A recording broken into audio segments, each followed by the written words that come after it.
On voyait que les Américains devaient marcher sur leur fierté et leurs principes. Une liberté de penser. Mais il le fait d'une façon particulièrement grossière et maladroite. Une force internationale. Et même, on va plus loin. Luc La Liberté. Luc, ça vient tout juste de paraître, je sais même pas, on est peut-être les premiers sur la nouvelle, hein, c'est quand même fou, Cube 99.5, vous l'aurez entendu ici, avant tout, les documents Epstein viennent tout juste... Constamment branchés. Écoute, il y a pas un jour ne passe sans que nous ayons, sans que nous fassions... Sans que nous ébranlions les colonnes du temple, mesdames et messieurs. Voilà. C'est bon. OK, je me calme. Les dossiers Epstein, les fichiers du dossier Epstein viennent tout juste d'être déposés sur le site du département de la justice. Bon, ils ont pas été en mesure de tout divulguer, apparemment. Dis-nous, là, justement, qu'est-ce qu'il en est. Je l'apprends, là, à l'instant, Luc. Voilà, ben écoute, j'ai reçu probablement la même alerte que toi, puis pour une fois, Truth Social l'a annoncé en même temps que tout le monde. Donc souvent, le réseau social de Donald Trump est en retard même dans les publications du président. Cette fois-là, donc, ça faisait partie de la suite d'alerte que j'ai reçue.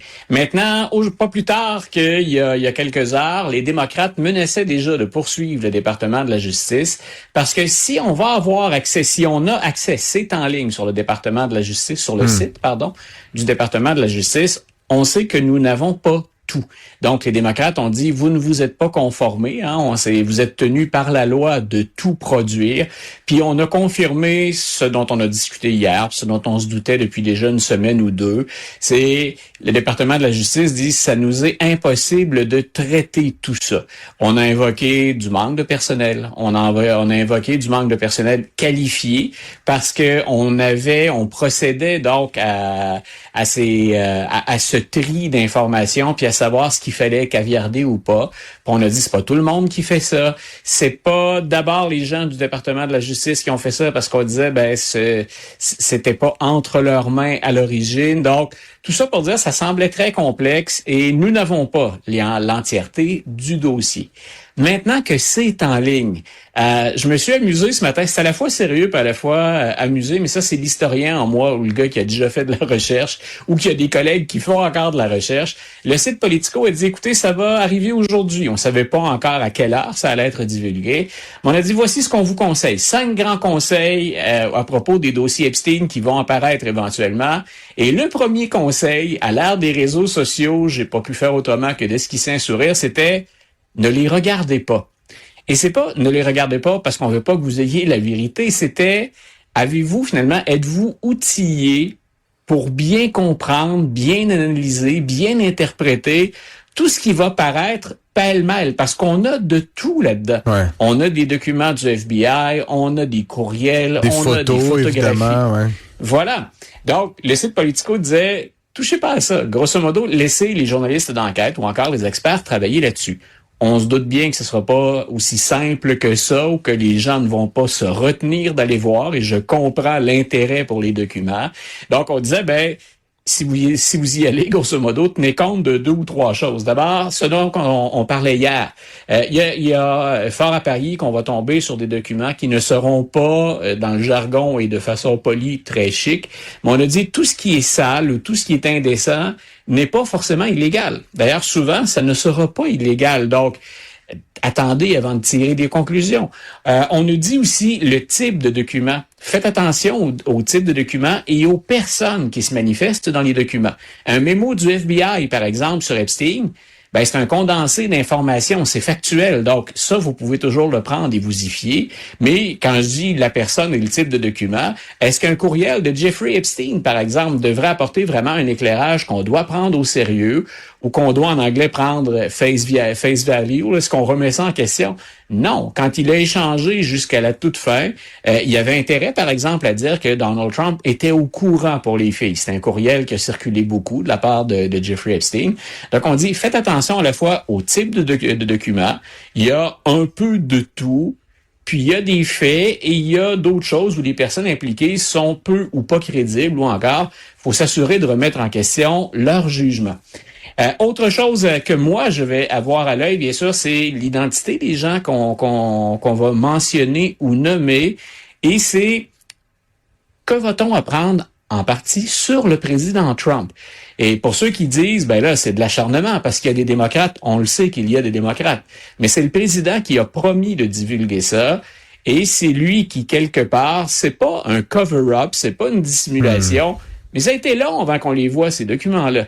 Et rappelons-nous que Pam Bondi, la procureure générale, a déjà dit, votre nom, Monsieur le Président, revient souvent dans les dossiers Epstein. Donc, évidemment. Est-ce que c'est souvent parce que on sait que vous avez été amis, mais ça implique pas plus? Ça peut être nuisible pour l'image, mais encore là, c'est pas criminel ou c'est pas passible d'une accusation ou de prison. Donc, moi, j'ai hâte de voir comment on va divulguer l'information sur le président. Si on n'a pas tout aujourd'hui, qu'est-ce qu'on va avoir jugé bon de prioriser? Et est-ce qu'on a fait ça au hasard ou s'il y a une stratégie derrière ça? Donc, par exemple, il y en a qui avançaient aujourd'hui, ça vaut ce que ça vaut, là, puis malheureusement, on est encore proche des théories du complot, mais il y en a qui disent peut-être que le pire sur Trump, on va l'avoir aujourd'hui. Parce qu'on va ensuite, ça va être encore le supplice de la goutte, là, on va ajouter d'autres documents. On a dit d'ici quelques semaines. Parce que c'est vraiment aussi flou que ça. Donc, ça va être, est-ce qu'on veut sortir ce qu'il y a de pire sur Trump maintenant pour qu'ensuite ce soit noyé dans un flot d'informations parce qu'il va y en avoir encore beaucoup. Donc, j'ai tout ça en tête au moment où on apprend qu'on vient de divulguer ou de mettre en ligne, les documents liés à Jeffrey Epstein. Il y a évidemment, on en parlait il y a quelques semaines, toi et moi, Luc, mais il y a ça d'étrange, puis j'en ai encore vu aujourd'hui, qu'il me semble que tout ce que j'ai vu sortir autour du dossier Epstein depuis quelques jours et quelques semaines ne concerne que Bill Clinton, Bill Gates, Noam Chomsky, des démocrates, finalement. Là, évidemment, ça fait quelques minutes à peine, t'as pas eu le temps de te pencher là, sur le contenu de ça. Voilà. Mais est-ce que tu crois qu'il va y avoir aussi... Est-ce qu'il va y avoir une répartition? C'est invraisemblable qu'il n'y ait que des démocrates là, dans cette... Non, puis nous savons déjà qu'il y en a pour tout le monde.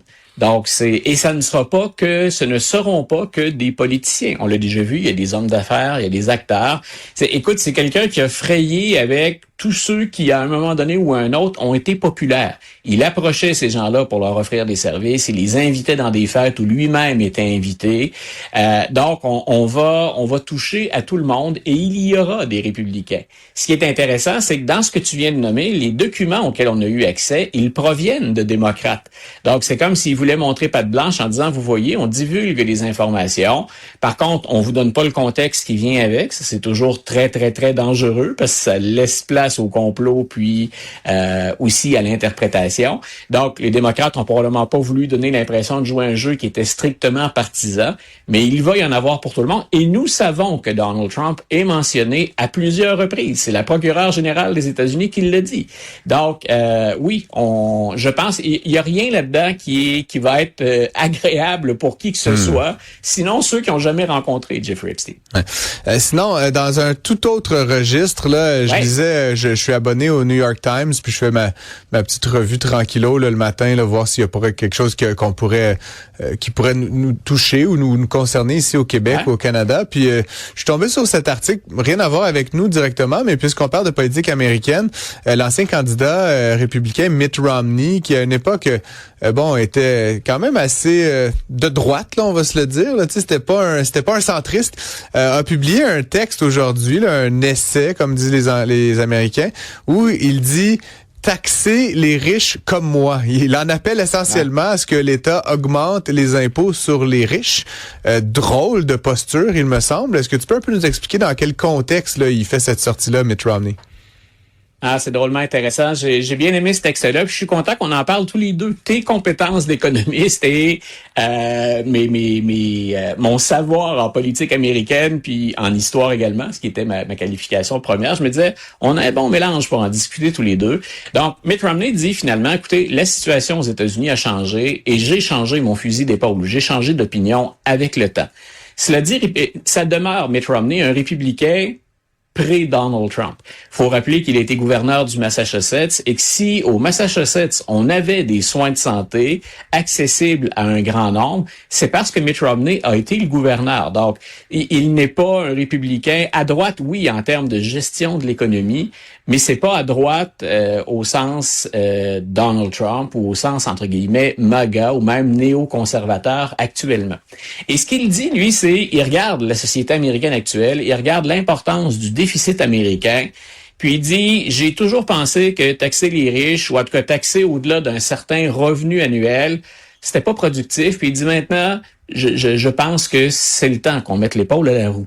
Donc, il dit dans la situation actuelle, sortons de ce qui est traditionnellement, là, puis c'est un peu caricatural, mais il dit, habituellement, les républicains veulent couper, puis les démocrates veulent taxer. Puis il dit, malheureusement, là où on en est présentement, il faut faire les deux. Et je serais prêt à faire les deux, incluant moi et les gens qui ont mes revenus ou mes avoirs, investir plus dans la relance du pays. Il parle carrément des milliardaires. On n'est pas à 1 ou 2 millions de dollars près là, dans le cas de Mitt Romney. Non, voilà, on parle d'une fortune très importante. Et il a donné l'exemple, j'ai trouvé ça très intéressant.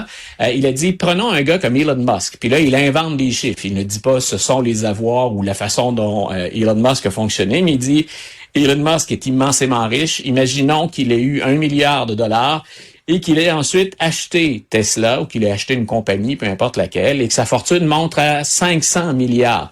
Ben, il dit, s'il ne vend pas d'ici à sa mort, il n'aura jamais payé un sou d'impôt sur son gain en capital.